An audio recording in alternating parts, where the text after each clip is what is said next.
Breaking Bad. This video compresses information gathered from Wikipedia in video format. Studies prove that reading while listening improves comprehension, increases speed as well as expands vocabulary and enhances fluency. Video sections. Abstract. Premise. Production. Cast and characters. Episodes. Themes and symbols. Reception and legacy. Retrospective conversations. Spin-offs and adaptations. Sequel feature film. Real-life influence. External links. Give your feedback on the comments section. Support the channel by subscribing and liking the video. Thanks. Abstract. Breaking Bad is an American neo-Western crime drama television series created and produced by Vince Gilligan. The show aired on AMC from January 20, 2008 to September 29, 2013, consisting of 5 seasons for a total of 62 episodes. It was set and filmed in Albuquerque, New Mexico, and tells the story of Walter White, Bryan Cranston, an underemployed and dispirited high school chemistry teacher who is struggling with a recent diagnosis of stage 3 lung cancer. White turns to a life of crime, partnering with his former student Jesse Pinkman, Aaron Paul, by producing and distributing crystallized methamphetamine to secure his family's financial future before he dies, while navigating the dangers of the criminal underworld. The title is a Southern colloquialism meaning to turn to a life of crime. Gilligan characterized the series as showing Walter's transformation from a soft-spoken Mr. Chips into Scarface. Among the show's co-stars are Anna Gunn and R.J. Mitter as Walter's wife Skyler and son Walter Jr., and Betsy Brandt and Dean Norris as Skyler's sister, Marie Schrader, and her husband Hank, a D-agent. Others include Bob Odenkirk as White and Pinkman's sleazy lawyer Saul Goodman, Jonathan Banks as private investigator and fixer Mike Ehrmantraut, and Giancarlo Esposito as drug kingpin Gus Fring. The final season introduces Jesse Plemons as the criminally ambitious Todd Alquist, and Laura Fraser as Lydia Rodart Quayle, a greedy business executive secretly managing Walter's global meth sales for her company. Breaking Bad's first season received generally positive reviews, while the rest of its run received universal acclaim, which would make critics laud it as one of the greatest television series of all time. It had moderate viewership in its first 3 seasons, but the 4th and 5th seasons saw a significant rise in viewership when it was made available on Netflix just before the 4th season premiere. By the time that the series finale aired, it was among the most watched cable shows on American television. The show received numerous awards, including 16 Primetime Emmy Awards, 8 Satellite Awards, 2 Golden Globe Awards, 2 Peabody Awards, 2 Critics' Choice Awards, and 4 Television Critics Association Awards.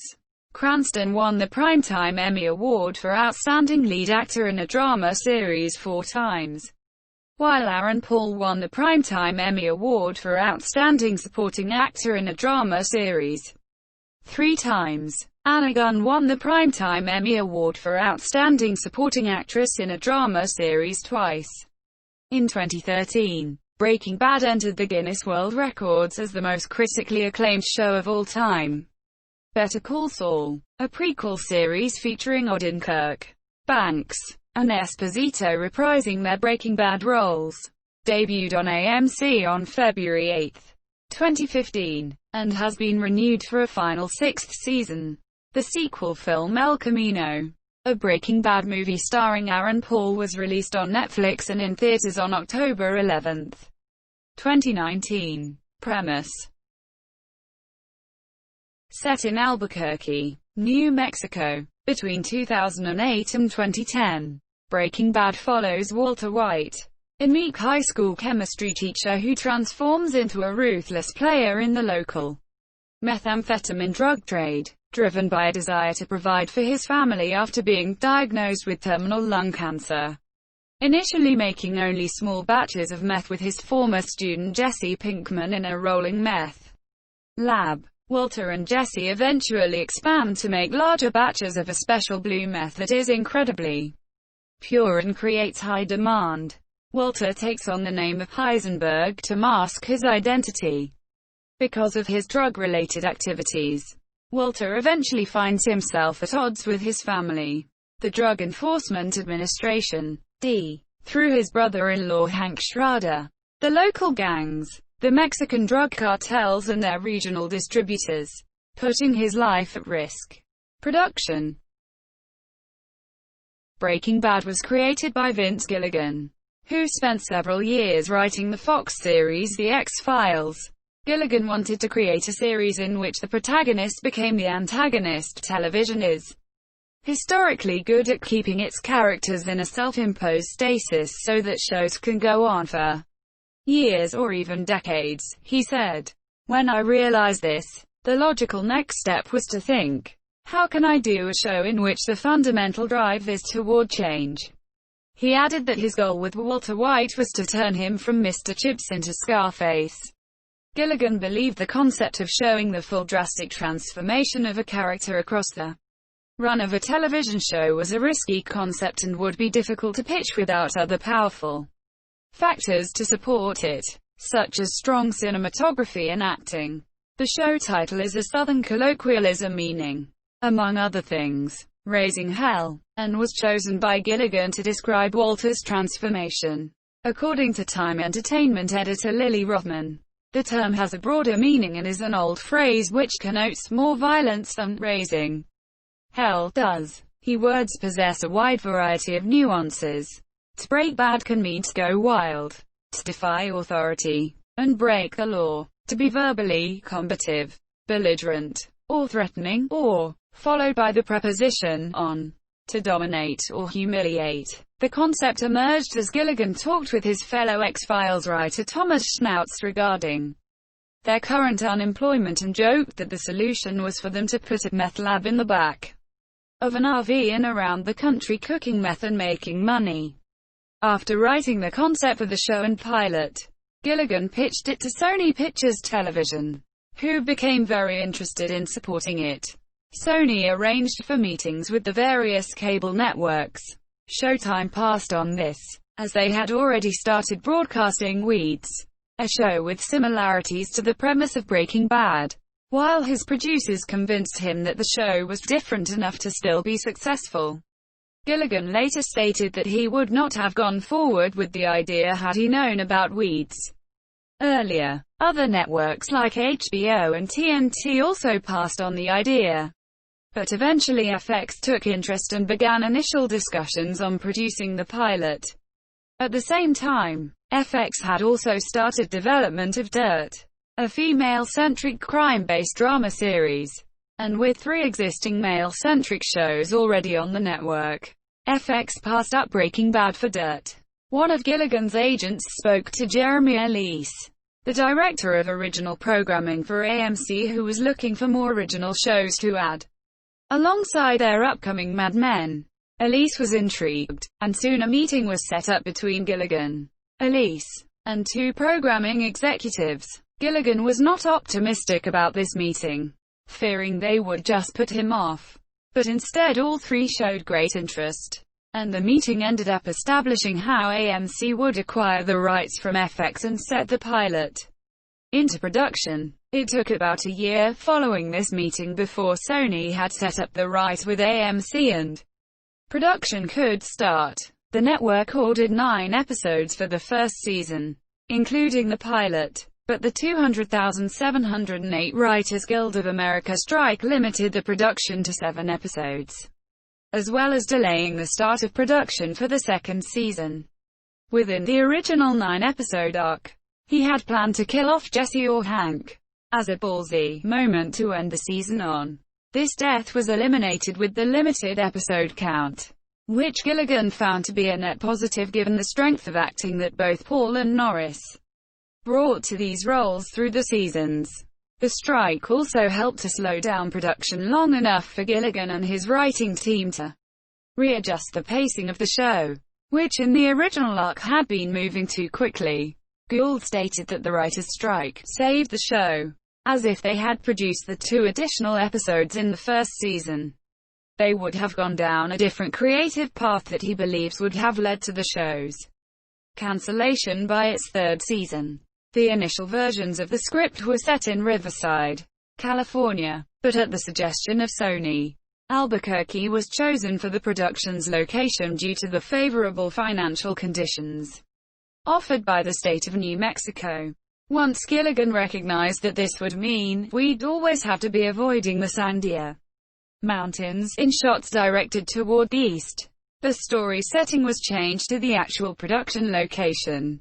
It was shot primarily on 35mm film, with digital cameras employed as needed for additional angles, point-of-view shots and time-lapse photography. Breaking Bad cost $3 million per episode to produce, higher than the average cost for a basic cable program this year. Around 2010, AMC had expressed to Sony Pictures Television and Gilligan that they felt that the 3rd season would be the last for Breaking Bad. Sony started to shop the show around, having gained quick interest from the FX network for 2 more seasons, upon which AMC changed its mind and allowed the show to continue. At the same time, Netflix was starting to aggressively shop for content to add to its service, and arranged a deal with Sony for Breaking Bad to be available after the airing of the 4th season. However, knowing that AMC had placed Breaking Bad on a potential cancellation route, Sony pushed to have the show added to the service in time for the 4th season. Because of this, Breaking Bad's viewership grew greatly as viewers binged the series on Netflix, helping to assure that a 5th season could be made. The 5th season premiere had more than double the viewership compared to the 4th season premiere, attributed to the Netflix availability. Gilligan thanked Netflix at the Emmy Awards in September 2013 after the series' conclusion for the popularity of the series, saying that Netflix kept us on the air.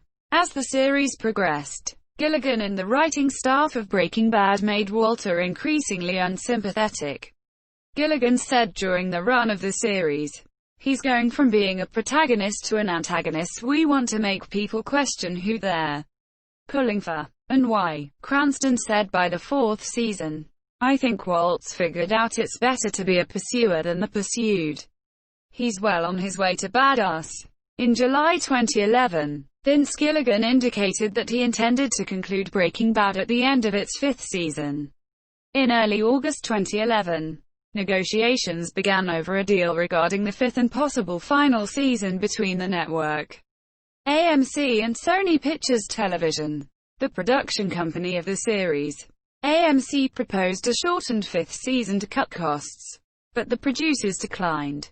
Sony then approached other cable networks about possibly picking up the show if a deal could not be made. On August 14, 2011, AMC renewed the series for a 5th and final season consisting of 16 episodes. However, in April 2012, Bryan Cranston revealed that the 5th season would be split into 2 halves, with the first 8 episodes airing in 2012, and the final 8 in 2013. Before the series finale, Gilligan said that it was difficult to write for Walter White because the character was so dark and morally questionable. "I'm going to miss the show when it's over, but on some level, it'll be a relief to not have Walter in my head anymore." Gilligan later said the idea for Walter's character intrigued him so much that he didn't really give much thought on how well it would sell, stating that he would have given up on the premise since it was such an odd, dark story that could have difficulties being pitched to studios. Ultimately, Gilligan chose to end Breaking Bad with Walter's death occurring in story 2 years after he had first been diagnosed with cancer and given 2 years to live. Gilligan said by the end of the series, "It feels as if we should adhere to our promise that we explicitly made to our audience from the first episode." Vince Gilligan. About Bryan Cranston. Breaking Bad creator Vince Gilligan cast Bryan Cranston for the role of Walter White based on having worked with him in the Drive episode of the science fiction television series The X-Files, on which Gilligan worked as a writer. Cranston played an anti-Semite with a terminal illness who took series co-protagonist Fox Mulder, David Duchovny, hostage. Gilligan said the character had to be simultaneously loathsome and sympathetic, and that Brian alone was the only actor who could do that, who could pull off that trick. And it is a trick. I have no idea how he does it. AMC officials, who were initially reluctant with the casting choice, having known Cranston only as the over-the-top character Hal on the comedy series Malcolm in the Middle, approached actors John Cusack and Matthew Broderick about the role. When both actors declined, the executives were persuaded to cast Cranston after seeing his X-Files episode. Cranston contributed significantly to the formation and development of the Walter White persona. When Gilligan left, much of Walter's past unexplained during the development of the series. The actor wrote his own backstory for the character. At the start of the show, Cranston gained 10 pounds to reflect the character's personal decline, and had a natural red highlights of his hair dyed brown. He collaborated with costume designer Kathleen DeToro on a wardrobe of mostly neutral green and brown colors to make the character bland and unremarkable, and worked with makeup artist Frida Valenzuela to create a mustache he described as impotent and like a dead caterpillar. Cranston repeatedly identified elements in certain scripts where he disagreed with how the character was handled, and went so far as to call Gilligan directly when he could not work out disagreements with the episode's screenwriters. Cranston has said he was inspired partially by his elderly father for how Walter carries himself physically, which he described as a little hunched over, never erect. The weight of the world is on this man's shoulders. In contrast to his character, Cranston has been described as extremely playful on set, with Aaron Paul describing him as a kid trapped in a man's body. Aaron Paul's casting was also initially questioned by production, as Paul looked too old and too much like a pretty boy to be associated with meth cooking. However, Gilligan reconsidered Paul's skills after seeing his audition and recalling he had also had guest starred on the X-Files episode Lord of the Flies. Gilligan originally intended for Pinkman to be killed at the end of Breaking Bad's first season in a botched drug deal as a plot device to plague Walter White with guilt. However, Gilligan said by the second episode of the season, he was so impressed with Paul's performance that it became pretty clear early on that would be a huge, colossal mistake to kill off Jesse. Similarly, Dean Norris had shown his ability to be a law enforcement official in the X-Files episode F. Emasculata, and was brought on to be Hank Schrader, Walter's brother-in-law and D-agent. Donna Nelson, a professor of organic chemistry at the University of Oklahoma, checked scripts and provided dialogue. She also drew chemical structures and wrote chemical equations which were used as props. According to creator Vince Gilligan, Dr. Donna Nelson from the University of Oklahoma approached us several seasons back and said, "I really like this show, and if you ever need help with the chemistry, I'd love to lend a hand." She's been a wonderful advisor. We get help wherever we need it, whether it's chemistry, electrical engineering, or physics. We try to get everything correct. There's no full time on set, but we run certain scenes by these experts first because Walter White was talking to his students. I was able to dumb down certain moments of description and dialogue in the early episodes which held me until we had some help from some honest-to-God chemists, says Gilligan. According to Gilligan, Nelson vets our scripts to make sure our chemistry dialogue is accurate and up to date. We also have a chemist with the Drug Enforcement Administration based out of Dallas who has just been hugely helpful to us. Nelson spoke of Gilligan's interest in having the science right, saying that Gilligan said it made a difference to Hi Monsieur. Several episodes of Mythbusters featured attempts to validate or disprove scenes from Breaking Bad, often with Gilligan guest starring in the episode to participate. In 2013, 2 scenes from the first season of Breaking Bad were put under scrutiny in a Mythbusters Breaking Bad special, despite several modifications to what was seen in the show. Both the scenes depicted in the show were shown to be physically impossible.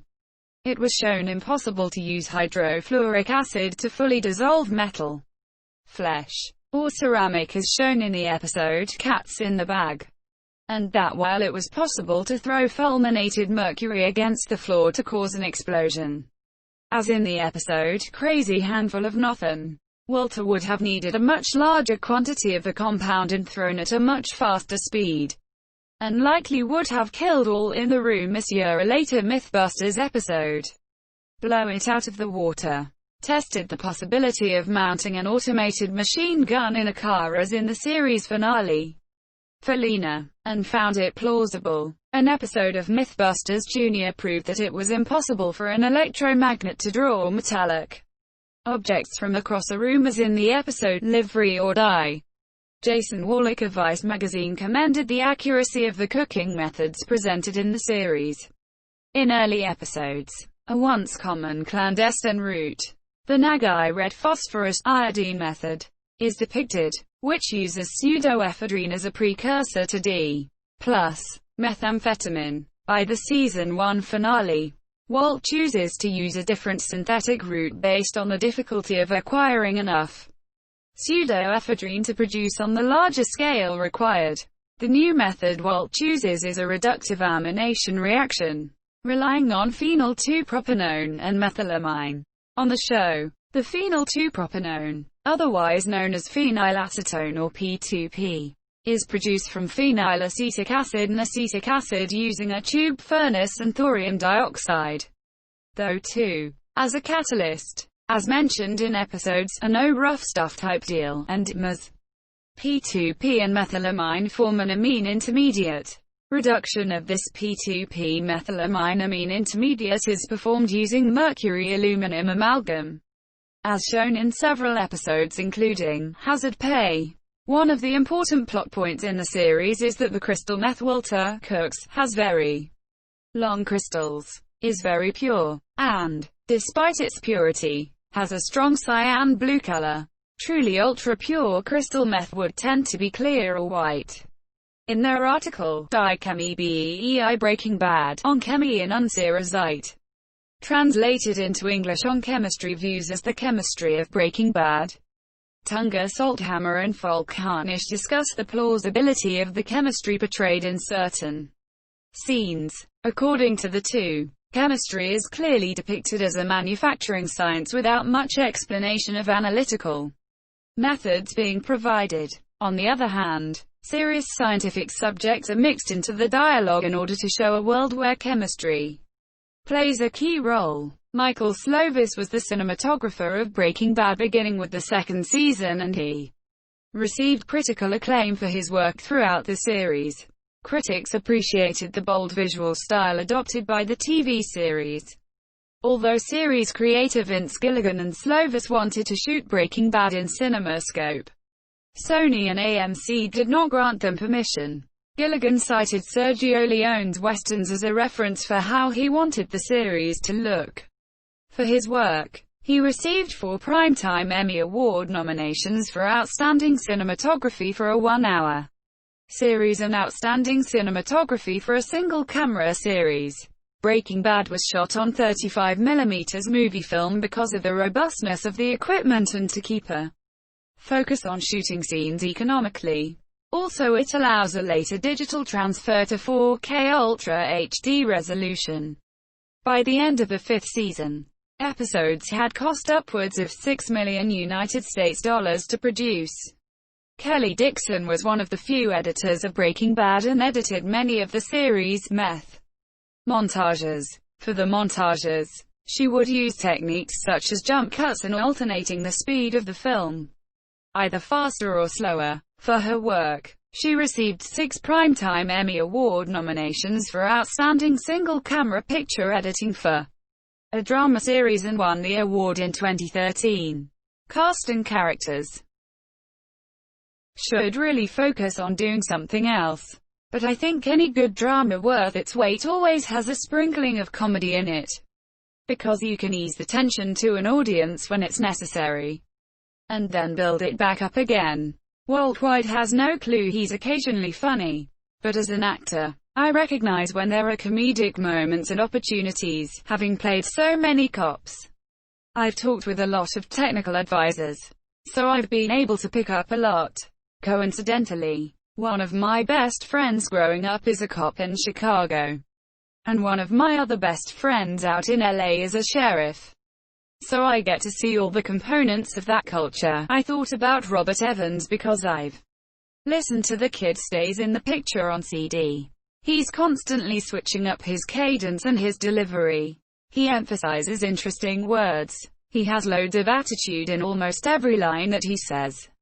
So when I rehearse the scenes alone, I do my impersonation of Robert Evans to find those moments and turns. Then I go out and I do Saul. Gus is the coolest cucumber that ever walked the earth. I think about Eddie Olmo's way back in Miami Vice. He was like dead, he was hardly breathing. I thought, how is this guy just standing in this fire and doing nothing? Gus has totally allowed me that level of flexibility and relaxation, not because he has ultimate power and he knows he can take someone's life. He's just confident. Episodes. The complete series was released on DVD and Blu-ray on November 26, 2013, in a collectible box shaped like one of the barrels used by Walt to bury his money. The set contains various features, including a 2-hour documentary, and a humorous alternative ending that features Cranston and his Malcolm in the Middle co-star Jane Kaczmarek playing their characters Hal and Lois, in an ode to the final scene from Newhart. The first season was originally intended to be 9 episodes, but due to the 20,072,008 Writers Guild of America strike, only 7 episodes were filmed. It ran from January 20 to March 9, 2008. Walter, diagnosed with inoperable lung cancer, conspires with Jesse to cook methamphetamine, meth, as a way to pay for his treatment and provide financial security for his family. Jesse secures a recreational vehicle to cook in, while Walter devises a production route using unregulated chemicals, creating a highly pure product tinted blue. After a run-in with the Mexican drug cartel, Walter adopts the name of Heisenberg. With his blue sky meth his signature product, Hank and the D become aware of this new figure in the drug trade and begin their investigation. Jesse's dealers become unsafe, and Walter hires a corrupt lawyer Saul to connect them to a high-profile drug dealer Gus as a buyer for their latest batch. Jesse dates his apartment manager Jane, and she relapses on heroin. Jesse becomes unreliable. Walter refuses to pay him his half of the sale to Gus, but Jane blackmails Walter. Walter returns to Jesse to apologize, but allows an unconscious Jane to choke on her own vomit. With Jesse in rehab, Walter seems content until he witnesses a mid-air collision of 2 planes, a result of Jane's father, an air traffic controller, becoming distraught over her death while on the job. On April 2, 2009, AMC announced that Breaking Bad was renewed for a third 13-episode season. It premiered on March 21, 2010, and concluded on June 13, 2010. The complete third season was released on Region 1 DVD and Region A Blu-ray on June 7, 2011. Gus offers Walter a job cooking meth at a hidden lab. Walter demands Jesse to be his assistant rather than Gus' choice of Gale. Skyler learns of Walter's meth cooking and demands a divorce. Hank's investigation leads him to Jesse, but he finds no evidence and assaults Jesse, forcing him into a short leave. Hank is forewarned about an attack from 2 assassins, and kills them, but he becomes paralyzed in the aftermath. Jesse's behavior becomes erratic, and Gus replaces him with Gale. Later, Walter fears Gus will kill him and Jesse once Gale learns enough about their methods, and instructs Jesse to kill Gale. On June 14, 2010, AMC announced Breaking Bad was renewed for a fourth 13-episode season. Production began in January 2011. The season premiered on July 17, 2011, and concluded on October 9, 2011. Originally, mini-episodes of 4 minutes in length were to be produced before the premiere of the fourth season. but these did not come to fruition. Gus tightens security at the lab after Gail's death.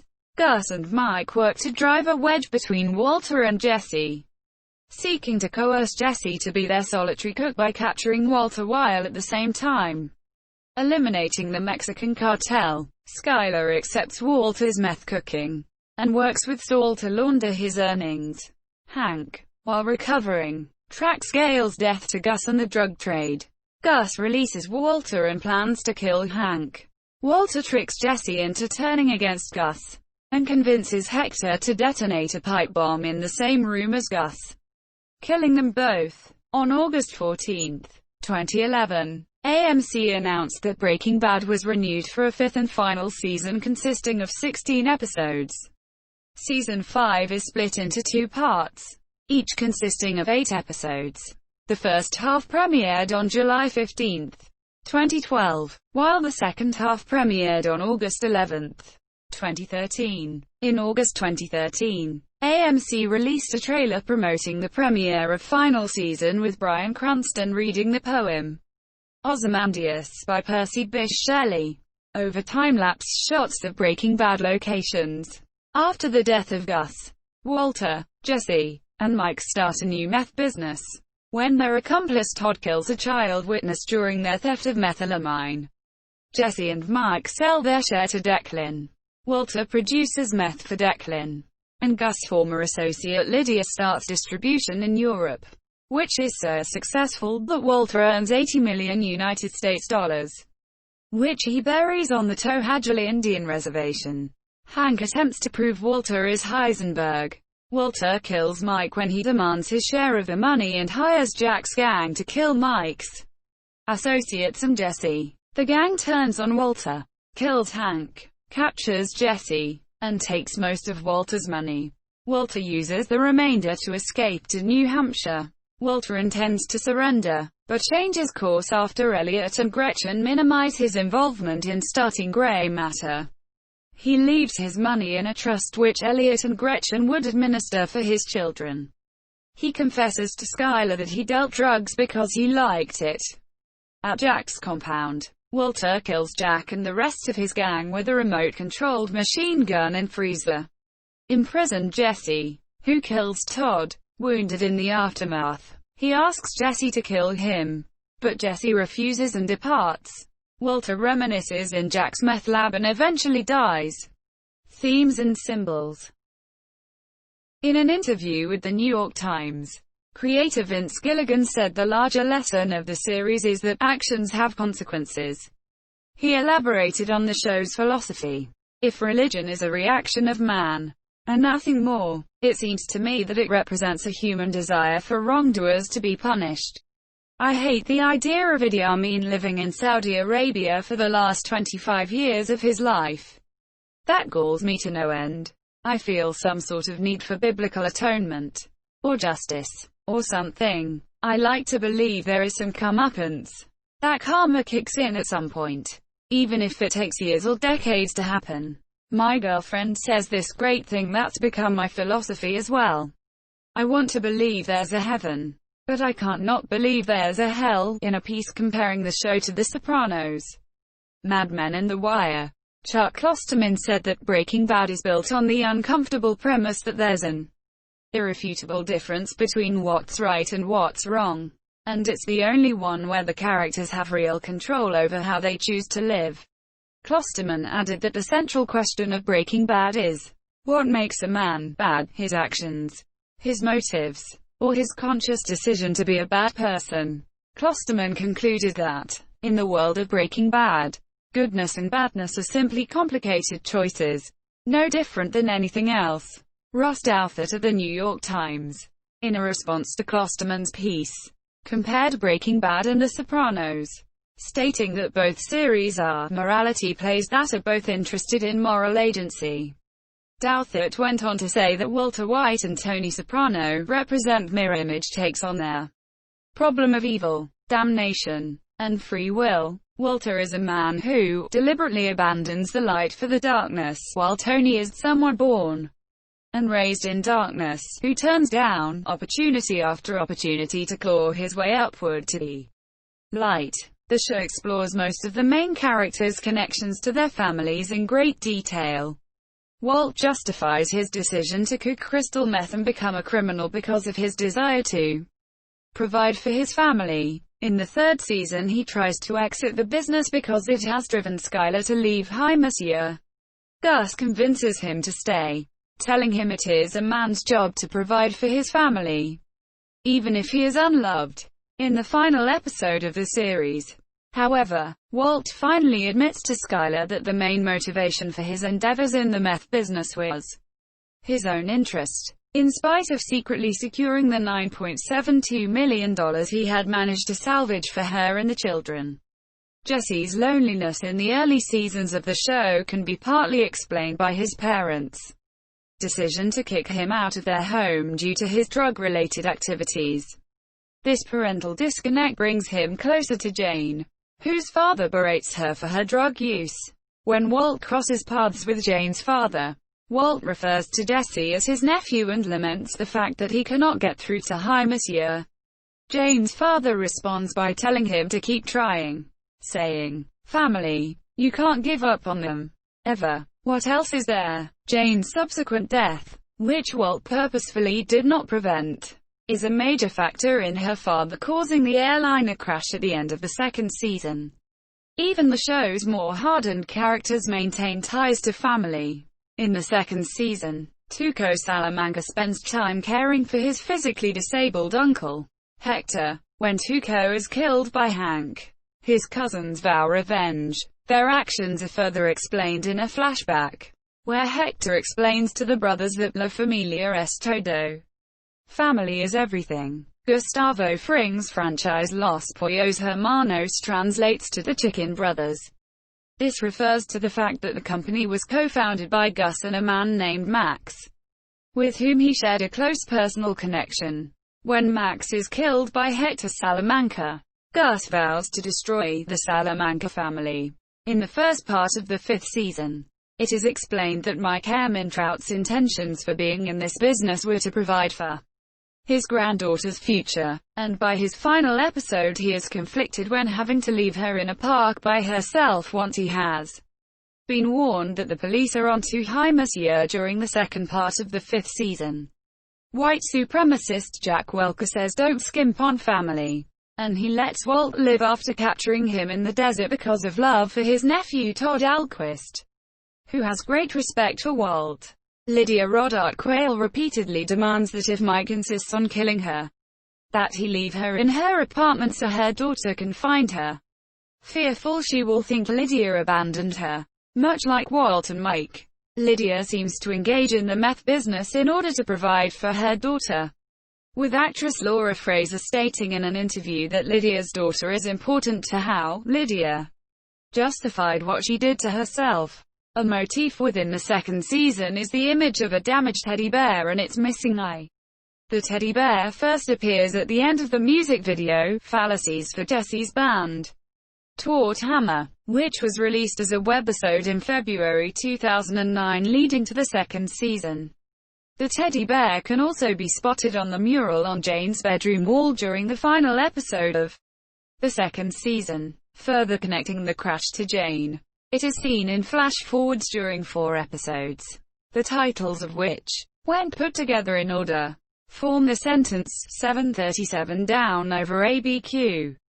The flash-forwards are shot in black and white, with the sole exception of the pink teddy bear, which is an homage to the film Schindler's List, where the color red is used to distinguish the coat of a very young girl. At the end of the season, Walter indirectly helps cause the mid-air collision of 2 airplanes. The pink teddy bear is then revealed to have fallen out of one of the planes and into the White's swimming pool. Vince Gilligan called the plane accident an attempt to visualize all the terrible grief that Walt has wrought upon his loved ones, and the judgment of God. In the first episode of the third season, Walt finds the teddy bear's missing eye in the pool skimmer. Television critic Miles McNutt has called it a symbol of the damage feels responsible for, and the AV Club commented that the pink teddy bear continues to accuse. Fans and critics have compared the appearance of the teddy bear's face to an image of Gus Fring's face in their fourth season finale. The teddy bear prop was auctioned off, among other memorabilia, on September 29, 2013, the air date of the show finale. Walter White's name is reminiscent of the poet Walt Whitman.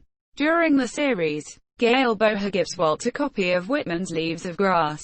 Prior to giving this gift, Boher recites, "When I heard a learned astronomer." In the episode, Bullet Points, Hank finds the initials WW written in Bowditch's notes, and jokes with Walt that they are his initials, although Walt indicates that they must refer to Whitman. In the episode, Hazard Pay, Walt finds the copy of Leaves of Grass as he is packing up his bedroom, briefly smiles and leaves it out to read.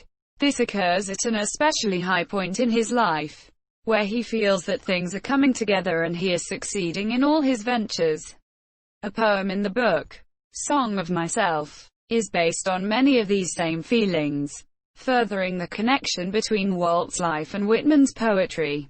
The mid-season finale of Season 5, Gliding Over All, is titled after poem 271 of Leaves of Grass. In the episode, Hank finds Leaves of Grass in Walt's bathroom and opens it to the cover page, where he reads the handwritten inscription, "To my other favorite WW, it's an honor working with you. Fondly GB." Upon reading this, Hank becomes visibly shocked, realizing the truth about Walter for the first time, which provides the opening premise for the second half of the final season. Reception and legacy. Breaking Bad received widespread critical acclaim and has been praised by many critics as one of the greatest television shows of all time. On the review aggregator website Metacritic, the first season scored 73 out of 100, the second 84 out of 100, the third 89 out of 100, the fourth 96 out of 100, and the fifth 99 out of 100. The American Film Institute listed Breaking Bad as one of the top 10 television series of 2008, 2010, 2011, 2012 and 2013. In 2013, TV Guide ranked it as the 9th greatest TV series of all time.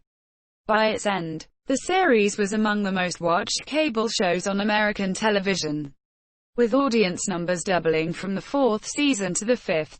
A 2015 survey by The Hollywood Reporter of 2,800 actors, producers, directors, and other industry people named Breaking Bad as their number 2 favorite show. In 2016, Rolling Stone ranked it 3rd on its list of 100 greatest TV shows of all time. For the first season, the series saw a generally positive reception. New York Post critic Linda Stassi praised the series, particularly the acting of Cranston and Paul, stating, "Cranston and Paul are so good. It's astounding. I'd say the two have created great chemistry. But I'm ashamed to say such a cheap thing." Robert Bianco of USA Today also praised Cranston and Paul, exclaiming, "There is humor in the show, mostly in Walt's efforts to impose scholarly logic on the business and on his idiot apprentice, a role Paul plays very well. But even their scenes lean toward the suspenseful, as the duo learns that killing someone, even in self-defense, is ugly, messy work." The second season saw critical acclaim. Monsieur Entertainment Weekly critic Ken Tucker stated Bad is a superlatively fresh metaphor for a middle-age crisis. It took cancer and law-breaking to jolt Walt out of his suburban stupor, to experience life again, to take chances, risk danger, do things he didn't think himself capable of doing. None of this would work, of course, without Emmy winner Cranston's ferocious, funny selflessness as an actor. For all its bleakness and darkness, there's a glowing exhilaration about this series. It's a feel-good show without feeling really bad.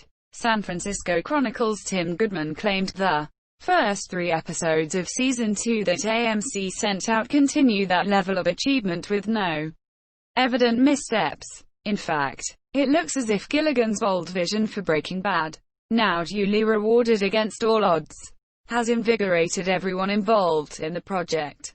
You can sense its maturity and rising ambition in each episode.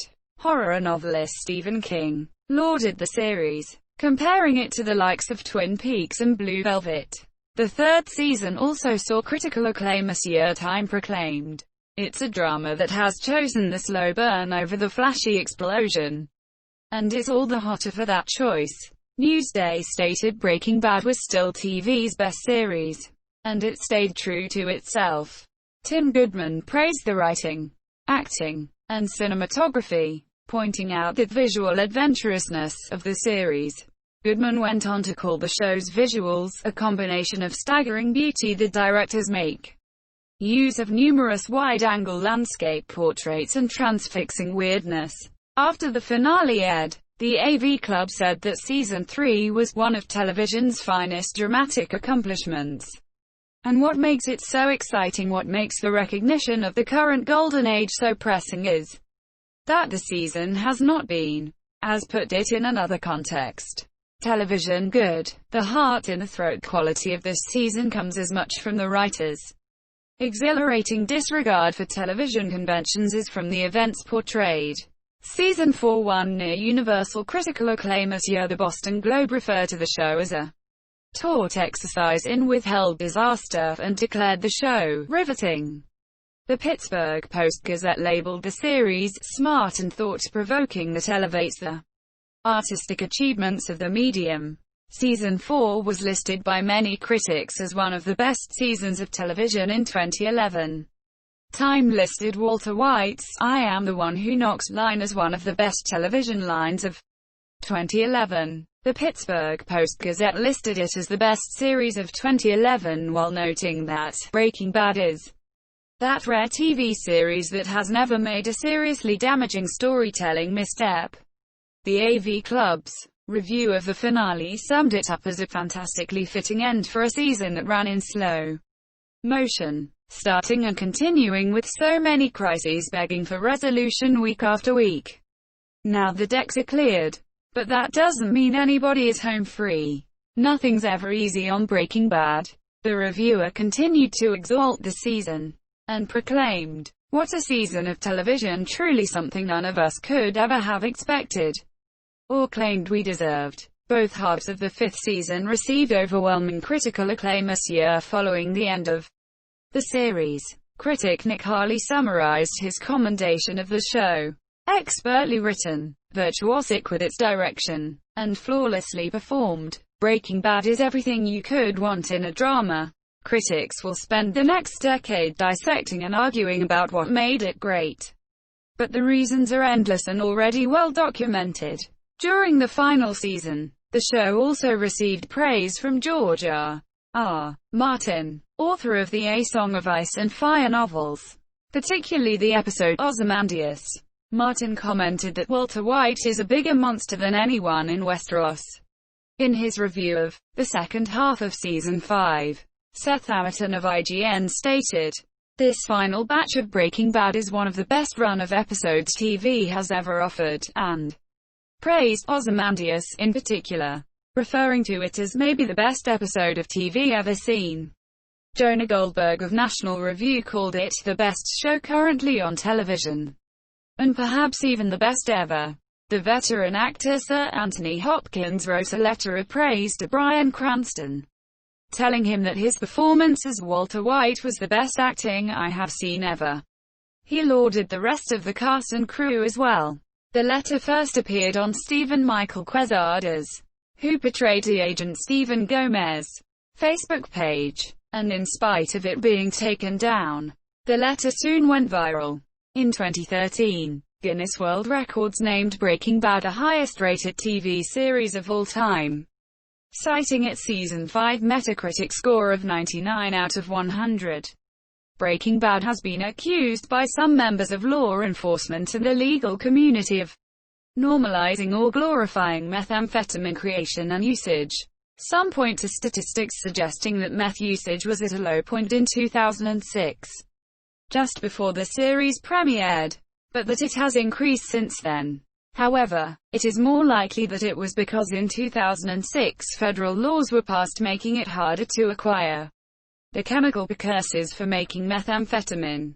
Breaking Bad premiered on the same night as both the NFC and AAFC championships in the 2008 NFL playoffs. an intentional decision by AMC hoping to capture the adult male viewership immediately following the planned end of the NFC game.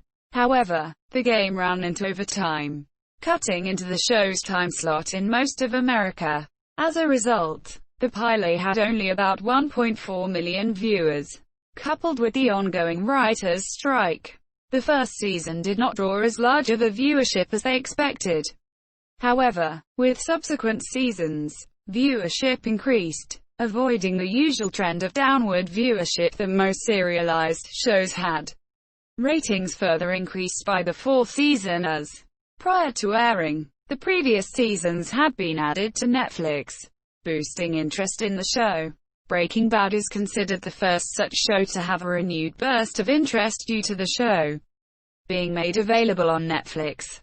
The second half of the final season saw record viewership, with the series finale reaching over 10.3 million viewers. The series received numerous awards and nominations, including 16 Primetime Emmy Awards and 58 nominations, including winning for Outstanding Drama Series in 2013 and 2014. It also won 2 Peabody Awards, one in 2008 and one in 2013, for his portrayal of Walter White. Bryan Cranston won the Primetime Emmy Award for Outstanding Lead Actor in a Drama Series 4 times, in 2008, 2009, 2010, and 2014. Cranston also won the TCA Award for Individual Achievement in Drama in 2009 and the Satellite Award for Best Actor Television Series Drama in 2008, 2009, and 2010, as well as the Critics' Choice Television Award for Best Actor in a Drama Series and the Saturn Award for Best Actor on Television in 2012. Aaron Paul won the Primetime Emmy Award for Outstanding Supporting Actor in a Drama Series in 2010, 2012, and 2014. Paul also won the Saturn Award for Best Supporting Actor on Television in 2010 and 2012. Anna Gunn won the Primetime Emmy Award for Outstanding Supporting Actress in a Drama Series in 2013 and 2014, for his work on Season 4. Giancarlo Esposito won the Critics' Choice Television Award for Best Supporting Actor in a Drama Series in 2010 and 2012. Breaking Bad won the TCA Award for Outstanding Achievement in Drama, as well as the TCA Award for Program of the Year in 2013. In 2009 and 2010, the series won the Satellite Award for Best Television Series Drama, along with the Saturn Award for Best Syndicated Cable Television Series in 2010, 2011, and 2012. The series won the Writers Guild of America Award for Television Dramatic Series in both 2012 and 2013. In 2013, it was named No. 13 in a list of the 101 Best Written TV Series of all time by the Writers Guild of America and won, for the first time, the Primetime Emmy Award for Outstanding Drama Series. Overall, the show has won 110 industry awards and been nominated for 262. Retrospective Conversations. Vince Gilligan. On an alternate ending, Variety held a Q&A with most of the original writing staff to reflect on the show's run, the final season, the writing process and alternative endings, along with creator Vince Gilligan, fellow writers and producers Peter Gould, Thomas Schnauz, Jennifer Hutcherson, Moira Walley-Beckett, Sam Catlin and George Mastras joined to discuss memories from the show's humble beginnings, character transformations that concluded in the final season as well as surprising developments along the way. For instance, the character of Jesse Pinkman was originally supposed to die halfway through season 1 in a tragic drug deal gone horribly wrong. The reasoning behind this decision was that Jesse served his purpose in a meat and potatoes logistical sense. The character would give Walt his entree into the business before meeting his demise. However, this was eventually done away with as the story progressed beyond Gilligan's early script. The writers also opened up on their collaborative process and how their form of storytelling evolved with the show. According to writer George Mastras, Screen time was precious, and infusing every moment with the emotion, not just forming the pieces of the puzzle to tell the story, which is hard enough. If you're going to take 5 seconds of screen time, you'd better damn well be sure that there's an emotion there. It may be very, very subtle, but trust the audiences to pick up on that. Because audiences do. The development of certain characters posed challenges. Skylar White became unsympathetic to most viewers in earlier seasons as she was often presented as an obstacle to Walt's ultimate agenda. The writers struggled to change the dynamic and realized that the only way people were going to like Skylar was if she started going along with what Walt was doing. It was a tricky shift to alter on screen because they didn't want to betray her character, so they justified the change by using her past job as a bookkeeper to segue into her helping Walt money launder his cash under the guise of a car wash. Breaking the individual episodes was another form of problem solving for the writers.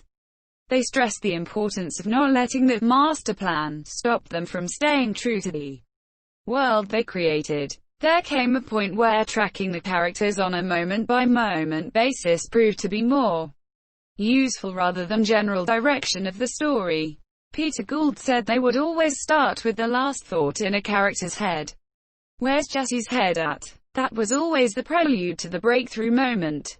Because when you said that, it's usually because we had gotten attached to some big plan or some big set piece that we thought had to be there. But the characters didn't want to do what we wanted them to do.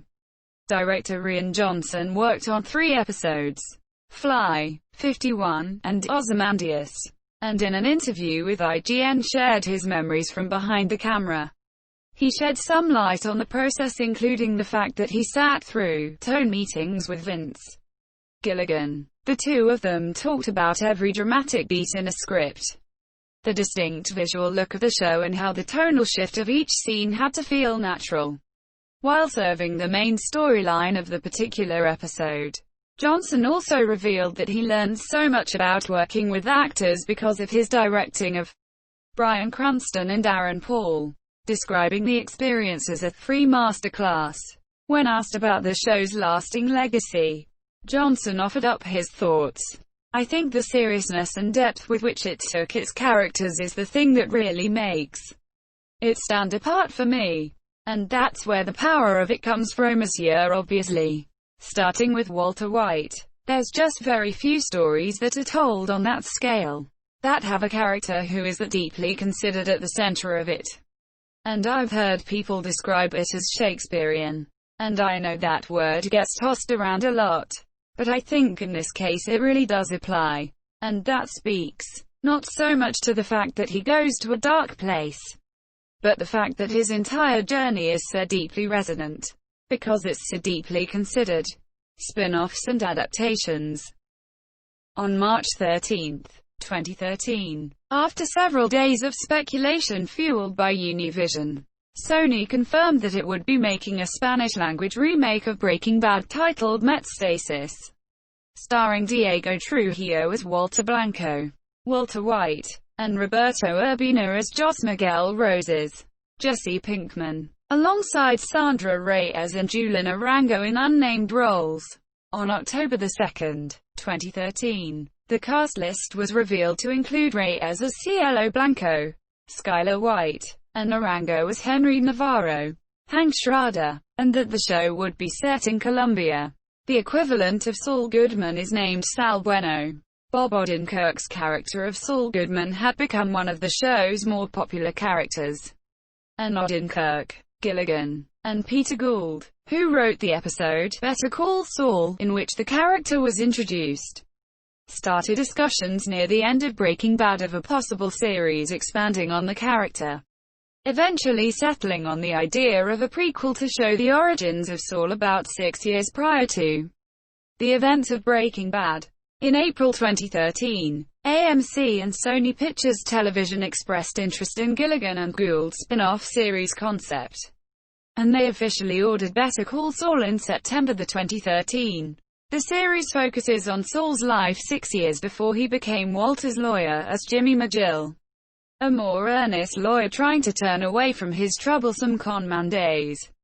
In addition to Odenkirk, Banks and Esposito star and reprise their roles as Mike and Gus, respectively, while several other Breaking Bad cast have guest-starred on the show. Newcomers to the starring cast of Better Call Saul include Rhea Seehorn, Patrick Fabian, Michael Mando, Michael McKean, and Tony Dalton. The show premiered on February 8, 2015, and as of April 2020, finished airing its fifth season, with the sixth and final season scheduled to premiere in 2021 to complete a 63-episode run. From August 11, 2013, to September 29, 2013, 8 episodes of the live talk show, Talking Bad, aired on AMC. Following Breaking Bad, the host, Chris Hardwick, and guests who included celebrity fans, cast members, and Breaking Bad crew members, discussed episodes that aired immediately preceding the talk show. Talking Bad was inspired by the success of Talking Dead, also hosted by Hardwick, which airs immediately following new episodes of The Walking Dead, and the talk shows share a similar logo and theme music. On June 6, 2019, FTX Games released Breaking Bad: Criminal Elements, a strategy mobile video game for both iOS and Android. The game contains many elements of the original show and focuses mainly on the player building his own drug empire from nothing, similar to how Walt did in the show. In June 2020, AMC announced a 6-part true crime docuseries inspired by Breaking Bad and Better Call Saul titled The Broken and the Bad. It is hosted by Giancarlo Esposito and premiered on the AMC app and AMC.com on July 9, 2020. In 2017, French editors Lucas Stoll and Gayla Morriston created a fan edit, simply titled Breaking Bad, the movie, condensing the entire series into a 2-hour feature film and uploaded it onto Vimeo. They had worked on the film for around 2 years prior to its release. However, the film was soon taken down for copyright violation. Critic Alan Sepinwall remarked that the movie doesn't in any way work as a standalone entity.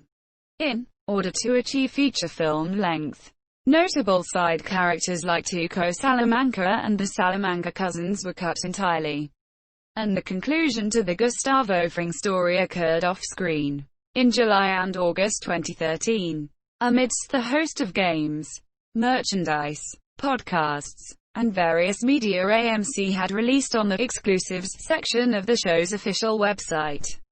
Over the course of the series, the digital comic book Breaking Bad: All Bad Things was released in August 2013. The comic recaps the first 4.5 seasons of Walter White's descent from mild-mannered chemistry teacher to drug kingpin. In October 2013, New York composer Sung Jin Hong announced his intentions to create an opera inspired by the Breaking Bad episode Ozymandias.